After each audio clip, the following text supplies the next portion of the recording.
Greetings, Virgo and Virgo rising. This is your Western forecast for March 2024.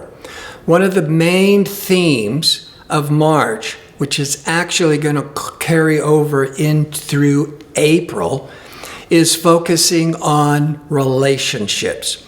From one end of the spectrum of marriage or your significant other to business partnerships, contracts, clients, and customers.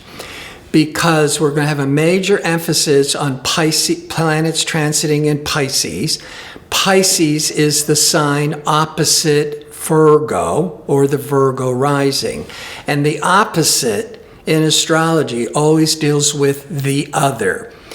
If all these planets were in Virgo, and for a Virgo person, then it would all be, the focus would be on the self. But when a lot of these important planets are transiting opposite your sun sign, then it's focusing not on you, but on the other. So we're going to talk a lot about relationships. Venus and Mars are going to be together in your house of relationships. That can be pretty romantic. And also, Mercury is going to be going into Aries in your 8th house. Instead of for 3 or 4 weeks, Mercury is that planet of communications and negotiations and selling. But Mercury goes retrograde about 3 times a year. It's a reset, a readjusting. You've heard everything about Mercury in retrograde. If something's going to go wrong, it does. We lose our keys, our computer breaks down. But anyhow, Mercury is going to go retrograde April the 1st till April the 25th, remaining in the sign of Aries. As it's appearing, it's an optical illusion to be going backwards, but it remains in Aries. And on April the 25th, it now goes forwards again in Aries in your 8th house until May the 15th. So instead of Mercury being in your 8th house for 3 to 4 weeks, it's there for 2.5 months. This is a major emphasis. And Mercury is what you are negotiating, discussing, studying, learning. One of the 8th house, the 8th house deals with, it's a very complicated area of the chart. To make it less complicated, Aries is the first sign of the zodiac. Virgo is the 6th sign. So everything that Virgo represents, the 6th house represents. The 6th house is where we look to for your day-to-day work routine with employees, co-workers, but health matters. And many Virgos are really into, eating well and being very, and a lot of self-improvement and so forth, very health conscious, are Virgos. The 8th sign of the zodiac is Scorpio. So the 8th house sector is very scorpionic. And Scorpio is very mysterious and very hidden and private. So the 8th house can be secrets, things that are hidden. The Scorpio is about power and wealth. The 8th house can also be about banking and finance and passive inheritance and financial settlements. That's Scorpio. That's the 8th house. That also, it's the house of sex. Scorpio, it deals with sexuality and very passionate. And so the 8th house can, as long as finance, could be dealing with power and money and sexuality. But the 8th house is also where we look to for transformational energies, psychology, even astrology, because that Scorpio 8th house is also where we look to for endings or death. So the death can be symbolic for transformation. and we would go into therapy hoping to transform, or we get an astrology reading to gain more insight to help navigate your life. So that's where the 8th house is very complicated, but so are Scorpions. And here is Mercury. What is on your mind? Oh, and Mercury is the ruling planet for Virgo. So your ruling planet, which makes a real personal emphasis on you, is moving through that 8th house. So all those 8th house issues I've rattled off, you're going to be interested in, thinking about, discussing. Now, I'm going to talk about a full moon lunar eclipse. We only have eclipses every 6 months. And also the sun is going to leave Pisces and move into Aries, really enhancing that 8th house. But before I break all that down, if you enjoy these kinds of videos and would like to see more of them, click like and subscribe. And don't forget to click on the notification bell so you can receive the latest postings. And if you go into the description box underneath the video, you'll find a link to sign up for my free daily message, astrology message, or a link to book an astrology reading, or even inquire about my 2-question offer. Now, the sun is in Pisces every March, from the end of February through the first 3 weeks of March. Wherever the sun is shining in your horoscope, that's where your attention is most drawn to. Those are areas that are most lit up. Venus is the planet of love and creativity and harmony and peace. Venus is moving into Pisces, into your 7th house of relationships, joining the sun. The sun's in your 7th house of marriage and partnerships and relationships through March the 19th. Venus goes into Pisces, into your 7th house from March the 11th through April the 4th. Then when the sun is shining its light on Venus in your 7th house of relationship, it's really awakening and stimulating the romance. People will be more attracted to you. There could be more passion and romance in an existing relationship. An existing relationship could go to the next level. You could meet somebody new. Then we have Mars, physical, sexual Mars, which goes through all the signs every 2 years. And the first 3 weeks, it's in the 6th house of work and health matters. We'll get back to that. But the Mars is moving into Pisces, into your 7th house of relationships on March the 22nd to the end of April. So we're having the sun and Venus and Mars all influencing, highlighting your 7th house of partnerships and contracts and marriage. The new moon is in Pisces on March the 10th. The new moon is when our attention is now zeroed in and focused on whatever the Pisces is in your chart. For you, the other relationships. And that new moon for the whole world is going to be influenced harmoniously by Uranus. Uranus is innovative, it's original, it really helps enhance and open up more interest, more openness to technology. Uranus brings in original thinking out of the box.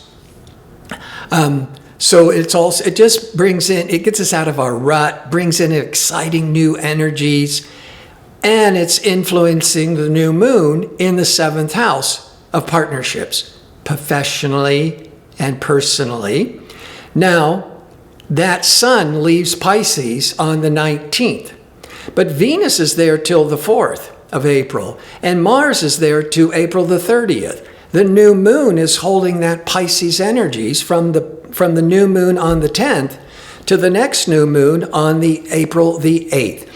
So the dominant theme for even 2 months, but it's really being jump-started in March, is partnerships, contracts, marriage, mediation, trying to find a happy medium between two entities. Mercury, I've already listed a lot of the 8th house matters, but that Mercury can be about negotiations, communications, and in the 8th house, you could be really negotiating business contracts. And with the Sun and Venus and Mars in the 7th, now that could be played out where you've attracted an offer and you're now negotiating a contract, or somebody close to you or an associate is bringing up the opportunity of going into a partnership, or a major client is you're trying to get on board and sign them up. So the 7th house, which is the dominant theme, is partnerships from marriage to contracts. But that 8th house, that the Mercury is there for 2.5 months, has your attention on financial negotiations that could be with partners of the 7th house, or could be with customers, doing a lot of business contracts to be able to enlist more clients, more customers, which then takes me into Mars. Warrior assertive Mars is it's a 2-year cycle. It goes into your 6th house of work. I talked all about this in last month's video. On February the 12th, assertive, ambitious Mars moved into your 6th house of work until March the 22nd. So the first 3 weeks of March, fiery, aggressive Mars is in your 6th house. Now, this could be being really busy at work, or feeling really impatient and wanting to do work projects alone, because Mars can also be very ego-oriented. Or you could be really busy trying to attract more work, a job or work projects. Then the Mars moves into the 7th house of contracts and partnerships on March the 22nd through the end of April. Now, the full moon lunar eclipse is on March the 24th. Eclipses are every 6 months. A full moon lunar eclipse is like a regular full moon, except it's on steroids. In other words, instead of a regular full moon once a month, bringing a lot of emotional intensities for a day or two, a lunar eclipse, if it's impacting a planet in your chart, could keep that energy in focus for a month to 2 months. This full moon lunar eclipse on March the 24th is in the 2nd house of income. The new moon 2 weeks before, on March the 10th, which was starting new ideas, was in the 7th house of partnerships and offers. So with the full moon lunar eclipse in the 2nd house of income, it could be what you've been negotiating is a big contract to really open up the doors for making more money, 2nd house of income, or going into a financial business partnership, or signing a business contract to be able to make more money. Now, I want to look to how all these various energies are impacting your health, your relationships, your business. Now, the first 3 weeks with Mars in the 6th house, that's the house of work and health. Working on your career or working on your physical body. And with Mars, you could be really stressed and anxious, impatient, but to channel it more positively is to get more involved with physical activity, to get more into a physical rhythm, starting to go to the gym, exercising on a more regular basis. So that will really amp up your energies. Relationships. Venus, Sun, Venus, and Mars all in the 7th house of relationships.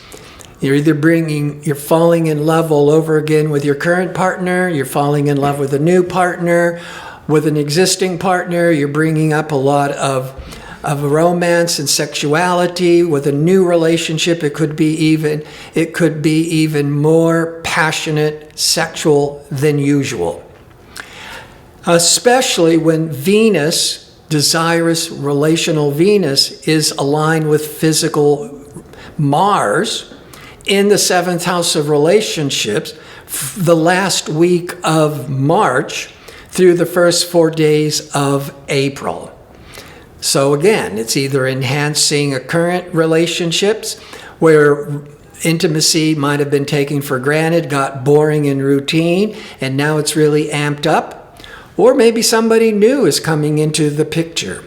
With business relationships, could be really focused, as I said, on a new business partnerships, or really focus on gaining more customers and clients. Unless there's a big offer it's come to you that you're having to negotiate